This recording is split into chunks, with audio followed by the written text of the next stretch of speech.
네, 오늘 우리 사순절 네 번째 주를 맞이했습니다. 오늘 우리의 말씀의 제목을 예수님이 가신 길, 그래서 우리도 가야 할 길이라고 정했습니다. 오늘 예수님께서 하신 말씀은 비유이죠. 예수님께서 지어내신 이야기입니다. 그런 면에서 예수님은 정말 기가 막힌 이야기꾼임에 틀림이 없습니다. 작가이시기도 하고 구연동화가이시기도 하고 집에서 연구를 하셨는지 아니면 계시를 받아서 쏟아내셨는지 아무튼 하신 이야기들이 대부분이 그 이야기인데 그 이야기가 참으로 기이하고 놀랍습니다. 먼저 우리가 지금 오늘 본문이 배치되어 있는 맥락은 우리가 계속해서 살펴보고 있지만 그 성전을 예수님께서 정결케 하신 그 사건의 연속성에 있습니다. 그 성전을 청결케 하시는 그 일의 전후에 그 무화과 나무를 말라버리게 하시는 그 저주를 예수께서 행하셨고, 그 일이 벌어지자 지난주에 그 예루살렘 성전을 중심으로 권력을 갖고 있었던 제사장들 그리고 서기관들, 율법학자들이 예수께 나와서 도대체 무슨 권세로 혹은 무슨 권리로 무슨 자격으로 성전에서 그렇게 난동을 부리느냐라고 이제 도전을 했는데, 지난주에 우리가 읽었던 본문은 그런 도전들에 대해서 예수님께서 직답을 피하시고 대신 세례 요한이 세례를 준 것이 하나님의 권능으로 받은 것이냐 아니면 사람들이 의해서 자의로 행한 것이냐라고 질문을 하시면서 그 이야기의 이 사태를 전혀 다른 맥락에서 보도록 하셨고, 그러면서 그 사람들이, 그 성전을 지키는 사람들이 하나님을 두려워하는 사람, 하나님을 위하여 사역하는 사람들이 아니라 사람들의 눈치를 보면서 자신들의 이권을 탐하는 몰입애들에 불과하다라는 것들을 주께서 폭로해 내셨죠. 그 이야기를 하신 후에 그 다음에 바로 하신 말씀이 지금 오늘 읽은 이 포도나무 비유입니다. 오늘 여러분 지금 이제 박 집사님께서 잘 봉독해 주셨지만 오늘 말씀의 내용은 뭐 이런 겁니다. 어느 날 어느 포도원의 주인이 포도원을 만든 다음에 거기에 일군의 일꾼들을 고용을 했습니다. 그리고 이분은 멀리 다른 곳에 갔는데 세월이 지나서 이제 그 포도 농장에서 결과물이 나올 때가 됐으니 당연히 지금 그 소작인들을 혹은 그 일꾼들을 고용해서 시킨 포도원의 그 생산을 혹은 거기 나오는 소출을 얻기 위해서 자신의 종들을 보냅니다. 그런데 이제 이 어떤 이유에서 이제 처음에는 그 뜻이 나와 있지 않지만 그 일꾼들이 소출을 내기보다는 그 자신들의 소출을 받으러 왔던 주인의 종들에게 폭력을 행사해서 쫓아보내게 되죠. 그래서 이제 여기 보면 여러 차례 걸쳐서 그 다음에 다시 종을 보내는데 또 두들겨 패고 세 번째 종을 보냈을 때는 그냥 패는 데에서 그치지 않고 이번에는 그들을 살해합니다. 그래서 그것도 한 명이 아니라 여러 명들을 살해를 하게 되고 마지막에는 다 보내고 남은 사람이 없었을 때 그 주인이 자신의 유일하게 남은 아들을 이제 마지막으로 그 소출을 얻어내러 혹은 또 그 일꾼들을 설득하러 보냈는데, 이번에 갔더니 뭐라고 말하냐면 그 앞에는 단지 거기에 나왔던 소출의 일부를 보내주는 것을 거절했는데 이제 사람까지 죽이고 난 다음에 이 일꾼들이 이제 정신이 나간 것 같습니다. 그러더니 어떻게 말하냐면 내가 이 아들을 죽여버리면 이 포도원이 우리께 될 거다라고 생각을 하고 그 주인의 아들을 살해하게 되죠. 이렇게 되자 이제 그 참고 참았던 주인이 마침내 분노가 폭발을 하고 사람들을 보내서 그 포도원에 있는 일꾼들을 전부 다 처단하고 그리고 그 포도원을 다른 사람에게 넘겨줄 거다. 이런 얘기를 했습니다. 이 얘기가 뭘까요? 이건 너무나 명확하죠. 지금 성전을 엉망진창으로 만들어놨던 예루살렘 그 성전의 권세자들, 그 대제사장들을 비롯한 제사장 그룹과 서기관들과 율법학자들로 비롯한 신학자 그룹들, 성전을 지키라고 하나님께서 맡겼는데 결국 그 성전을 맡긴 것을 하나님 앞에 마치 포도원 농부들이 농사를 졌으면 결과물을 하나님께 드려야 되는 것처럼 그 성전을 잘 보존하고 해서 하나님께 영광을 돌려야 될 사람들이 그러지 아니하고 오히려 그 성전을 강도의 소굴로 만들어 버렸다라고 하는 것, 돈 바꾸는 사람들과 그 다음에 비둘기 파는 사람들을 통해서 오히려 가난한 자들을 억압하고 소수가 권력을 독점하고 부를 독점하는 기가 막힌 일이 벌어졌던 것, 지금 너희들이 예루살렘 성전에서 행한 그동안의 그 모든 일들이 지금 마치 포도원에서 벌어졌던 일과 똑같은 일들을 너희들이 한 것이다. 결국은 너희들이 회개하지 않고 계속 악에 악을 더했으므로 마지막에 하나님께서 너희들을 심판하실 것이다. 라고 하는 얘기를 지금 이 버전으로 한 겁니다. 그 얘기를 듣고 나서 뭐라고 그럽니까? 그 제사장들과 서기관들이 그가 우리에 대하여 이야기한 줄 알고 예수를 잡아 죽이려고 모의했다. 이렇게 나옵니다. 그들도 귀는 있어요. 눈치는 있어요. 욕하는 것, 자기들 욕하는 거는 또 귀신같이 알아듣습니다. 자기들이 무슨 짓 하는 거는 못 알아들어도 남들이 자기 욕하는 것은 동물적 감각으로 알아들었던 거죠. 그래서 예수를 죽이려고 합니다. 그런데 또 뒤에 보면 사람들 또 무서워서 그날은 패지 않고 그냥 갔다. 이렇게 성경이 마무리가 되죠. 분명히 이거는 지금 예루살렘 성전을 엉망진창으로 만들어낸 그 무리들을 향해서 하나님께서 너희들이 행한 행동이 어떤 죄에 해당되는 것이며 왜 그것이 하나님께 심판을 받을 수 없는지에 대해서 너무나 명확하게 이 예화를 통해서 선포하신 거죠. 근데 저는 오늘 이 이야기를 그 성전에 있는 이 사람들을 향한 심판의 이야기로 읽을 수 있지만 조금 저는 관점을 뒤집어 보고 싶습니다. 그 얘기 뭐냐면 말씀하신 예수님의 입장에서 이 이야기를 한번 들여다보면 또 다른 메시지가 있겠다 싶었습니다. 먼저 그 이야기는 뭐냐면 첫째, 예수님께서 지금 이 포도원 이야기를 통해서 이 포도원 이야기 안에 예수님도 등장을 하시죠. 거기 나오는 주인의 유일하게 남은 아들, 그게 자기였잖아요.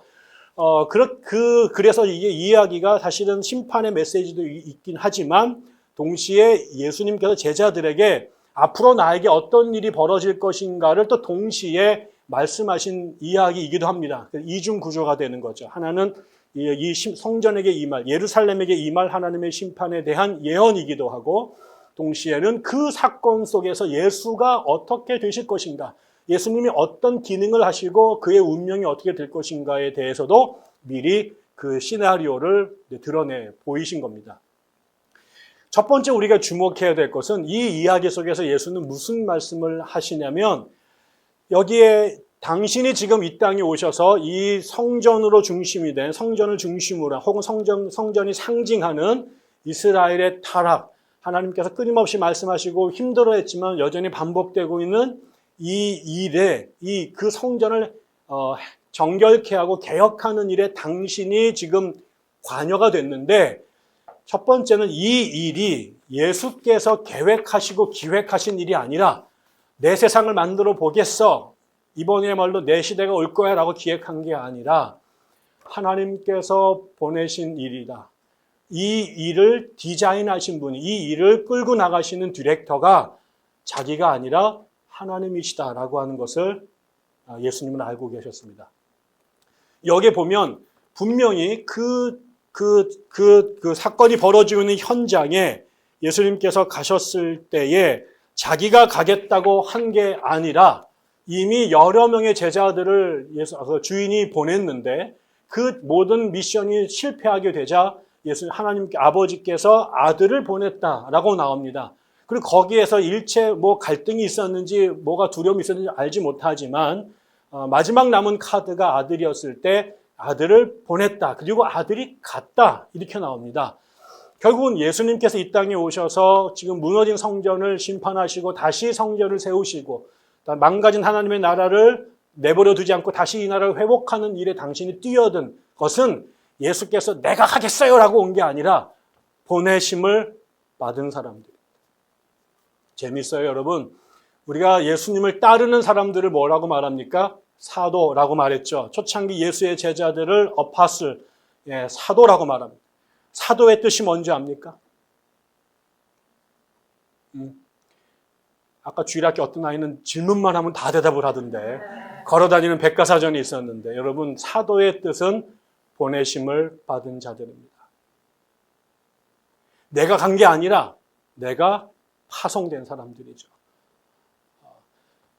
예수님께서 당신이 하셨던 이 모든 일은 내가 한 것 아니라, 예수님이 당신만의 어떤 세상을 하나님으로부터 독립되어 자신만의 세상을 창조하려고 한 게 아니라 하나님이 디자인하고 계셨던 하나님의 뜻 속에 당신에게 주어졌던 미션을 받아들이고 순종하신 일이라고 본 거죠. 내가 하는 것이 아니라 이 일은 하나님의 일이고 하나님이 나를 보내셨다라고 하는 것을 예수께서 정확하게 알고 계셨습니다. 그게 첫 번째 우리가 기억해야 될 부분입니다. 두 번째는 뭐였습니까? 예수님께서 이 일을 갈 때 당신이 처음 간 게 아니죠. 그 앞에 먼저 3명, 4명, 5명, 몇 명이 정확하게 모르지만 여러 명의 종들이 먼저 파송을 받았습니다. 근데 그 종들이 했던 일들이 뭐냐면 그 성전, 그 포도원에서 지금 소출을 냈어야만 한다. 그리고 내가 농사를 지라고 줬으면 너희들이 농사를 줘서 포도즙을 만들든 아니면 맷상자를 만들어내든 포도를 만들어내는 것, 그것이 그 일꾼들에게 주어진 직무였고, 그것을 이제 확인하고 그 결과물을 수거하러 그 종들을 보낸 거죠. 이거는 지난번에 우리가 예수님께서 나가서 무화과 나무에게 열매를 요구했는데 열매를 맺지 못했을 때 가만두지 않으셨던 것처럼 주인이 농사를 지면서 소작이들한테 맡겼는데 가을에 갔는데 아무것도 안 하고 거기서 술 먹고 널브져 있으면 가만히 있을 사람은 없죠. 정말 흙 퍼서 장사하는 거 아니거든요.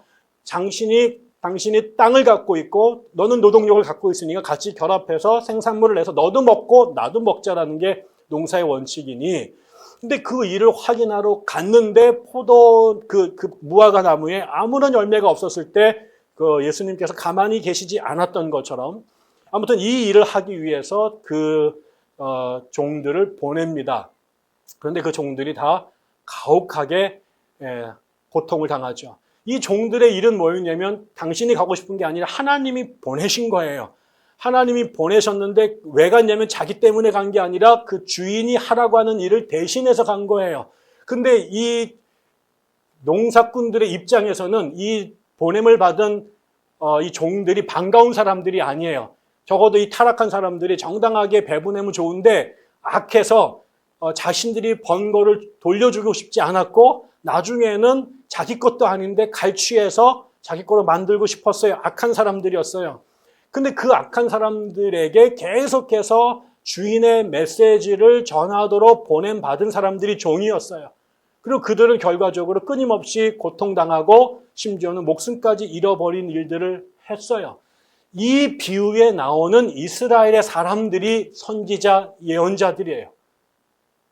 하나님이 세우신 이스라엘 백성이 마땅히 하나님의 율법 안에서 하나님의 백성이 되고 하나님은 그들의 하나님이 되는 이 언약 관계 속에서 이 땅에 하나님의 뜻을 이루어내는 생명 공동체로, 창조 공동체로 살았어야만 한단 말이죠. 그런데 이 사람들이 하나님의 뜻을 실천하기를 거부하고 나중에는 자신들이 주인이 돼서 끊임없이 하나님을 배제하고 자신들의 왕국을 만들려고 했단 말이죠.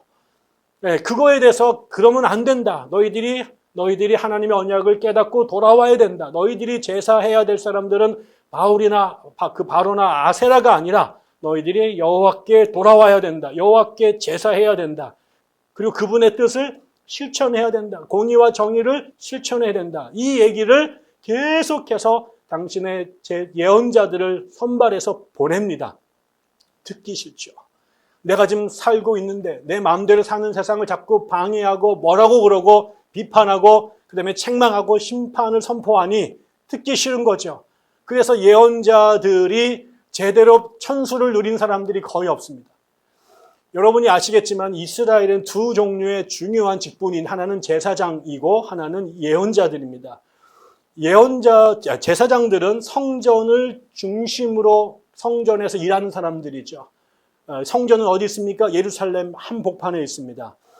이 사람들이 이스라엘에 오랫동안 신정 일치된 사회 속에서는 모세로부터 사무엘에 이르기까지 예언자들은 제사장들은 단순한 종교 지도자가 아니라 민족의 지도자였고 권력의 중심이었죠. 모두가 앙망하는 자리입니다. 그래서 어떻게 돼요? 세습이 됩니다. 제사장은. 예언자는 어떻습니까? 백성들의 오류를 지적하고 하나님께로 회개끔 하기 위해서 하나님의 말씀, 내가 하고 싶은 얘기가 아니라 하나님의 말씀을 대언하는 사람들입니다. 근데 그 소리가 듣기 싫은 소리입니다. 불편한 소리입니다. 좋은 소리도 한두 번인데 이건 맨날 잘못했다고 그러고 회개하라고 그러고 심판이 온다고 그러니 듣기 싫어지죠. 그래서 사람들이 예언자들의 말을 존중하지 않아요. 그래서 예언자들을 공격하고 죽입니다. 그래서 아무도 예언자가 되고 싶어 하지 않아요. 그래서 예언자는 어떻게 돼요? 세습이 없어요. 어떻게 됩니까? 하나님에 의해서 강권적으로 부름을 받습니다. 밖에서 농사 짓던 아모스를 하나님께서 엉덩이를 걷어차셔가지고 가라고 그러죠. 잘 살고 있는 이사야에게 하나님의 신이 내려와가지고 입에다가 불을 지펴가지고 가라고 그러고, 예레미야가 그냥 대충 살고 싶은데 여기다 불을 질러가지고 가기 싫은데 가라고 그래가지고, 그리고 가서 옷 벗고 다니고 두들겨 맞고 다니고 정말 그렇게 삽니다. 그래서 세습을 안 합니다. 그 가게에 흐르는 저주를 4대에 끝나야지 이 저주를 자식에게 넘겨주겠어요? 아버지가 그런다고 해도 사모님이 가만두지 않았을 거예요. 그래서 제사장은 세습이 되지만 예언자는 세습이 되지 않습니다. 그 일을 했던 사람들, 아무도 좋아하는 사람이 없지만 내 뜻도 아니지만 하나님께 보냄을 받아서 그 악과 불의와 타락과 부패의 정면으로 맞서다가 비참하게 인간적인 눈에서는 비참한 삶을 살다 가던 사람들, 그들이 예언자들이란 말이죠. 그 예언자들이 앞에 먼저 갔는데 그 마지막으로 보냄받은 예언자가 예수예요. 예수님이 지금 오셔서 한 일은 그냥 갑자기 뜬금없이 하늘로 가산으로 나타나서 뭐 이상하게 돌출 행동을 한 게 아니라, 예수님이 하신 모든 일들은 그 앞에 하나님께서 선지자들을 통해서 행하셨던 일들을 예수를 통해 완성케 하시려고 보내셨단 말이죠. 예수님은 철저하게 예언자 전통에 있어요. 여러분이 대표적인 게 뭐냐? 예수님께서 제일 많이 읽으셨던 성경책이 뭔지 아세요? 이사야서입니다. 압도적으로. 그래서 많은 학자들은 이사야서를 제5복음서라고 말할 정도로, 예수님 시절에는 아무런 있던 성경책은 전부 다 구약 성경책이었죠. 그 구약 성경이 수많은 39권의 책이 있는데 그 중에 제일 많이 읽었던 예수님이 자기를 동일시했던, 내가 지금 하는 일이 뭐냐? 성령이 내게 임하시면 가난한 자들에게 복음을 전하고 눌린 자들을, 억눌린 자들을, 갇힌 자들을 해방케 하고 자유케 할 것이다. 이사야서 61장입니다. 그게 예수님 내가 하는 일이 그거다 말이에요. 지금 그랬단 말이죠. 내가 하는 이 일이 이사야가 꿈꾸었던 일, 이사야는 그 이전에 아모스가 꿈꾸었던 일, 그 이전에 모세가 꿈꿨던 일들을 예언자들이 했고, 그 일의 연속선상에 예수님도 내가 그 자리에 있다라고 말한 거죠. 다른 일을 하신 게 아니죠. 그 뒤에 우리가 예수를 따르겠다라고 해서 예수의 제자가 됐습니다. 그럼 우리의 운명이 뭐겠습니까? 여러분 정말 팔자 다 뒤집어졌습니다. 이제 그동안까지 잘 먹고 잘 사셨는데 이제부터 예수쟁이가 된 순간, 그다음에 이런 메시지를 듣는 순간부터 여러분들은 이미 이제 평안한 삶 다 끝나셨습니다. 지금도 안 늦었습니다. 빨리 도망가십시오. 빨리 도망가십시오. 그러나 우리가 주님이 우리를 부르시면서 나를 따르라. 마지막에 마태복음 28장에서 내가 너희를 보낸다 라고 말할 때, 이것은 단지 나가서 예수 천당 불신 지옥을 외치는 정도가 아니라 우리의 삶의 핵심이, 본질이 우리가 prophet, 우리가 예언자의 삶을 산다라는 거예요.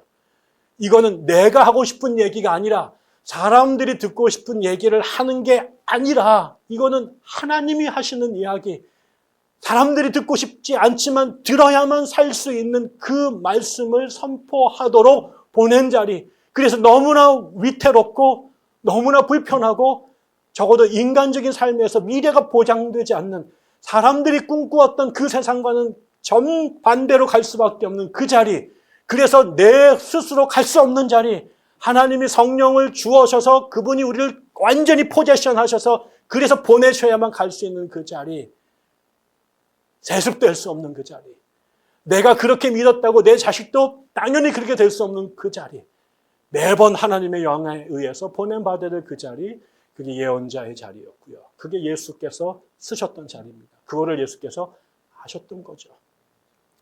세 번째는 그 자리에서 예수님께서 무슨 얘기를 합니까?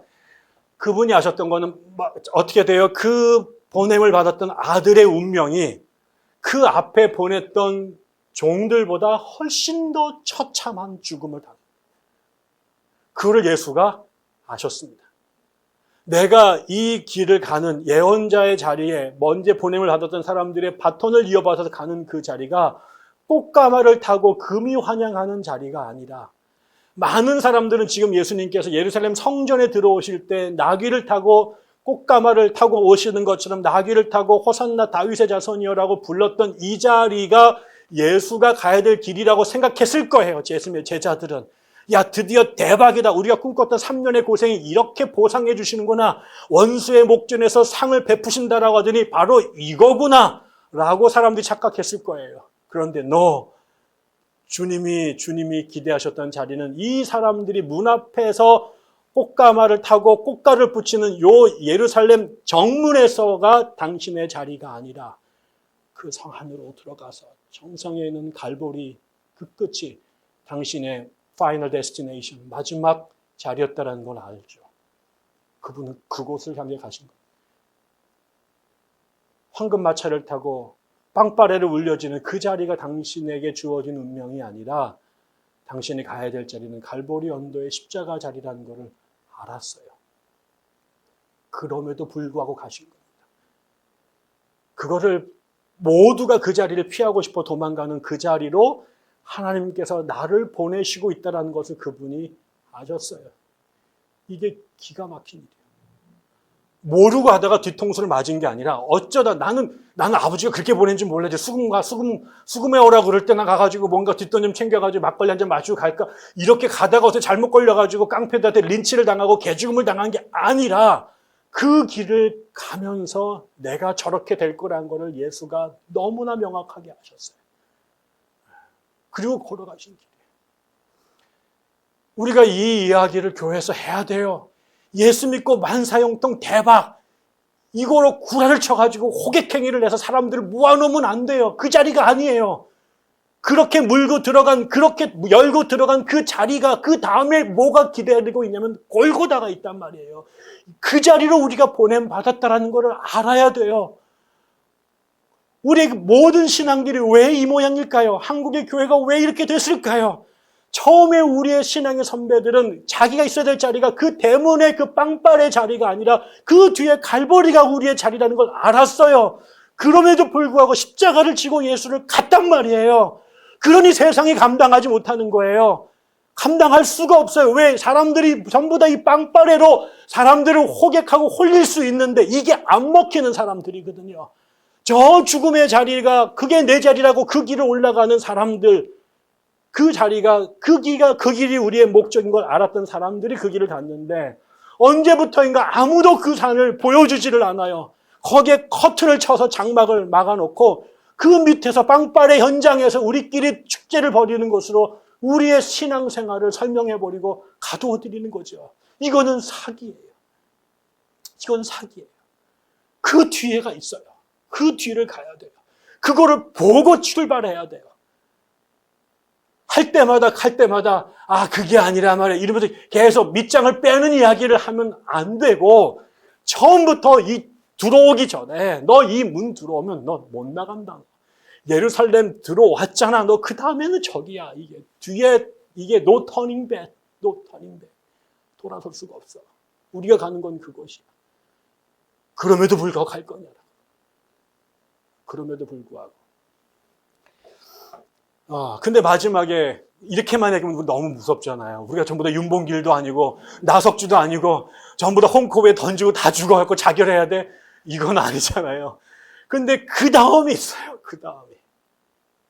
그게 극적인 반전인데요. 예수가 이 이야기를 하시고 나서 맨 마지막을 이 이야기를 조작해내시고 난 다음, 조작이라는 말은 그렇지만 아무튼 이렇게 이야기를 창작하시고 난 다음에 이야기를 하나 덧붙이죠. 성경에 보면은 시편 118편의 말씀을 인용하십니다. 뭐라고 나옵니까? 집을 짓는, 너희는 성경에 이런 말씀도 읽어보지 못하였느냐? 집을 짓는 사람이 버린 돌이 집 모퉁이의 머릿돌이 되었다. 이것은 주님께서 하신 일이요.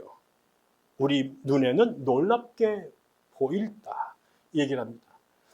갑자기 이 얘기 뭘까요? 갑자기 왜 모퉁이 돌 얘기를 주님께서 행하셨을까요? 지금 이 성전을 타락해서 장악하고 타락시킨 이 이스라엘 종교 지도자들과 권세자들에게 심판을 선포하시면서 그 주인이 포도원에 왔던 종들을 다 죽이고 마지막에 아들까지 죽여버리죠. 그리고 난 다음에는 어떻게 생각했겠어요? 아까처럼 얘만 죽이면 이 포도원이 내 것이 될 거다, 우리 것이 될 거다라고 확신을 했는데 그 다음에 무슨 일이 벌어집니까?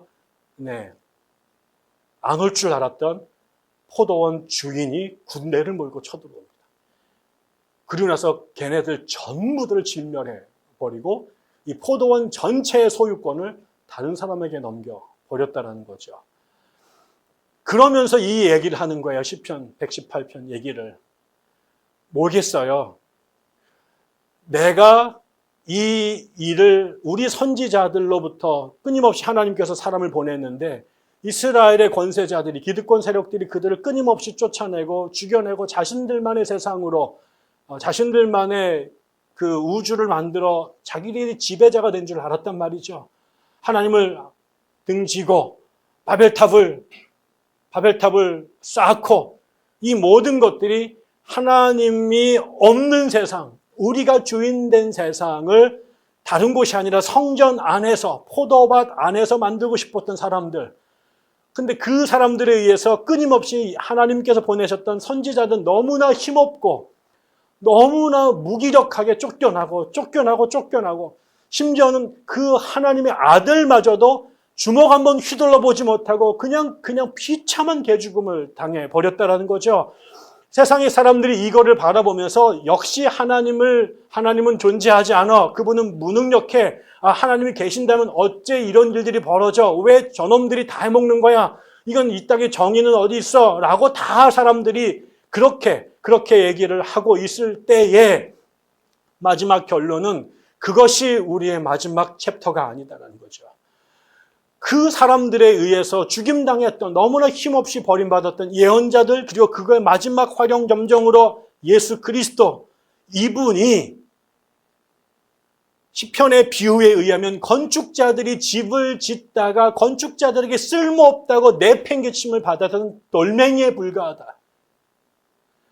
이거는 그 시대 그 사람들한테 소용없는, 지금 성전을 지배하는 사람들에게 필요했던 돌은 예수나 예언자 같은 사람들이 아니라 거기는 바알에게 절했던 바알 선지자와 같은 사람들, 아합에게 충성했던 사람들, 바알을 섬겼던 사람들, 거기서 붙어먹었던 사람들, 이런 사람들이 그 성전을 짓는 건축자들에게 필요한 돌이었을 거예요. 그런 사람들의 그 설계도 안에 예수가 들어갈, 이사야가 들어갈, 그 다음에 예레미야가 들어갈 자리는 없었어요. 그래서 버렸단 말이에요. 쓸데없는 것처럼 버렸단 말이에요. 그런데 그들이 버린 돌을 누가 집으시냐? 하나님이 집으신다는 거죠. 그리고 그것들을 허물고 그들이 버린 그 돌멩이 위에 하나님의 성전을 다시 지으실 거라는 거예요. 너희들의 눈에, 너희들이 휘두르는 그 폭력과 권세 앞에 이사야와 예언자들은 너무나 무기력하고 부적합한 사람처럼, 쓰레기 같은 존재처럼, 거기에 절정이 예수인 것처럼 보여서 이 세상이 온통 저 성전을 지배하는 저 로마와 거기에 빌붙어 있는 저 타락한 종교 지도자들이 세상인 것처럼 보이지만 no way. 그 다음 단계, 누가, 하나님이 무엇을 그들에 의해 버림받은 예수와 그의 선지자들을 들어서 마침내 당신의 나라를 세우실 거라는 것을 예수가 아셨습니다. 이게 무모한 개죽음이 자리가 아니라 하나님이 일하실 놀라운 계획 속에 당신이 버림받은 나 같은 존재들을 들어서 당신의 나라를 세우실 거라는 것을 예수와 그 제자들이, 그 선지자들이 알았기 때문에 지금 눈앞에 보이는 이 역경과 이 모욕과 이 굴욕과 비참과 참담을 견뎌내고 심지어는 죽음까지도 견뎌낼 수 있었던 거죠. 예수님이 여기까지 보시고 아셨습니다. 뭐겠습니까, 여러분? 우리가 그분 뒤를 따른다라고 하는 제자들의 공동체가 된다라고 하는 것은 뭘까요? 우리가 이 자리에 모였을 때 우리가 뭐라고 말합니까? 교회라고 하는 것이 에클레시아, 하나님으로부터 부름받은 자들이잖아요. 불러서 모인 자들이잖아요. 우리가 여기 왔다고 생각하는 사람은 누가 있어요? 태어날 때부터 결단하고 나 예수생이 되기로, 백향나무 교회로 가기로 결단하고 태어난 사람 아무도 없단 말이죠. 여러분이 인생에 지금 이 2019년 이 3월 마지막 주일에 여기에 앉아 있을 거라고 여러분 여기 가운데 적어도 여러분 1년 전에 꿈꿨던 사람 그런 점괘라도 보던 사람이 있습니까, 여러분? 저도 제가 여기서 이러고 있을 거라고 상상도 해본 적이 없습니다. 내가 우리의 삶을 걸어간 것 같지만, 우리가 우리의 삶을 계획한 것 같지만, 나는 여전히 내 주체적으로 사고하고 결단하고 행동하게 왔지만, 결국 우리가 걸어간 모든 걸음이 다 주님의 인도하심이었다고 고백할 수밖에 없는 게 우리의 모습이잖아요. 우리도 보냄을 받았어요. 백향나무 교회로 나도 보냄을 받았고 여러분도 보냄을 받았어요. 누가 보내셨냐면 그분이 보내신 거예요. 여러분의 어머니가 보낸 것도 아니고 여러분의 자식이 보낸 것도 아니고 제가 보낸 것도 아니에요. 내가 오라고 한다고 아무도 안 와요. 있으라고 남으라고 해도 아무도 안 남아요. 근데 나가라고도 안 나가는 사람이 있는가 하면 있으라고 해도 안 있는 사람이 있어요. 어떻게 할 수가 없어요. 왜? 모두가 하나님의 보내심 속에서 움직인 사람이기 때문에. 여기는 일단 주님이 보내신 사람들이 모였다고 밖에 고백할 수밖에 없다. 돈 주고 사온 것도 아니고 누가 뒤에서 매니지먼트를 하는 것도 아니잖아요. 왜 보냈을까요? 여러분이 이 교회에 보내신 이유가 뭘까요? 다음 주가 우리가 3주년입니다. 별의별 일들이 다 있었습니다. 그런데 하나님께서 계속 왜 이 교회를 허물지 않고 사람들을 계속 보내실까요? 사람들을 계속 보내시는 이유가 뭘까요? 여기 모여서 뭐 하라고요? 수많은 대한민국의 교회가 있는데 여러분들을 계속 이 교회에 왜 보내십니까? 지나가다 배목사 설교 하나 듣고 쉬다가 밥 먹고 가려고요? 그것도 굉장히 중요한 이유긴 해요. 그러나 여러분 여기에 왜 보내셨을까요? 이 성전을, 이 공간을, 이 땅을 하나님의 성전으로 세우라고 하는, 여기에 우리가 말했던 만민이 기도하고 하나님과 기도로 하나가 돼 그분의 뜻을 깨닫고 옆에 있는 형제들을 용서함으로 사랑을 실천하는 이 두 가지, 하나님을 온몸을 다해 사랑하고 우리의 형제를 내 몸과 같이 사랑하라고 하는 그 율법을 이 땅에 이루라고 2000년 동안 수억 개의 교회를 세웠는데 지금도 6만 개가 넘는 교회가 있는데 왜 또 세웠을까? 안 듣는 거예요. 교회는 있는데 목사도 있고 성도들도 있는데 이런 설교 맨날 하는데 안 이루어지는 거예요. 오히려 그 예언자들을 쫓아내고 나중에는 그 교회를 자기네들이 장악해서 자신들 세상을 만들겠다고 하는 교회들이 점점 더 많아지는 거예요. 그러니까 근데 그 길에 가라고 하니 안 가요. 도망가요. 뭐하러 거기 가요? 다 도망가요. 그런데 여기에 여러분 그 일을 하라고 보내신 거잖아요. 그 예언자들의 전통에 보냄받아 그 어려운 교회, 아무도 가려고 하지 않는 그 교회를 세우라고 하는 그 무서운 사명에 십자가를 지고 보냄받은 사람들이 여기 있는 거예요. 우리는 단지 여기 와가지고 종교적 축제를 누리기 위해서가 아니라 성문 앞에서 빵빠레에 같이 동참하기 위함일 뿐만 아니라 선지자를 통해 주께서 회복하고 싶었던 당신의 나라를 이 백향나무 공간을 통해 이루시라고 하는 그 사명을 받고 보냄받은 예언자들이요 선지자들이란 말이죠. 그리고 뭐 할 것입니까? 여러분 어렵습니다. 어렵습니다. 우리가 왜 지난 3년 동안 왜 그 난장을 벌였을까요? 난장 안 할 수 있었습니다, 여러분. 쉽습니다. 우리도 다른 교회처럼 그냥 가면 쉽습니다. 우리도 성장을 추구하고 여기서 잘 지내고 먹고 잘 지내는 것을 추구했다면 다른 교회가 꿈꾸는 걸 했다면 싸울 이유가 없습니다. 제가 나가가지고 하면 됩니다. 승진 말 안 듣는 사람들 제가 혼내고 징계 주고 여기서 그냥 까분 애들 막 저주 한 20분 설교하고 막 이렇게 해가지고 제가 조작할 수 있죠. 저도 교회를 40년 다닌 사람이요. 예, 목사가 된 지 20년이 됐고 신학대학 교수요. 제가 모르겠습니까? 제가 읽은 책이 몇백 권이네. 저도 할 수 있죠. 그러면 교회 쉽습니다. 근데 그거 아니잖아요. 하나님의 교회를 세워보려고 하니까 어려워요. 하나님이 원하시는 대로 가려고 하니까 방해가 많아요. 끊임없이 타협을 요구하고 우회길을 요구하는데 직진을 하려고 하니까 너무나 많은 태클들이 들어와요. 돌아서고 싶은 생각, 포기하고 싶은 생각 수만 번 들지요.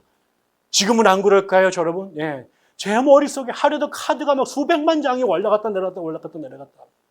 그런데 그 길을 가라고 하니까 고난인 줄 알고 고난이 눈앞에 보이죠. 여러분 이 교회에 오시는 순간 아까 말씀드렸잖아요. 제가 다른 건 보장하지 못하는데 고생할 것은 보장할 수 있어요.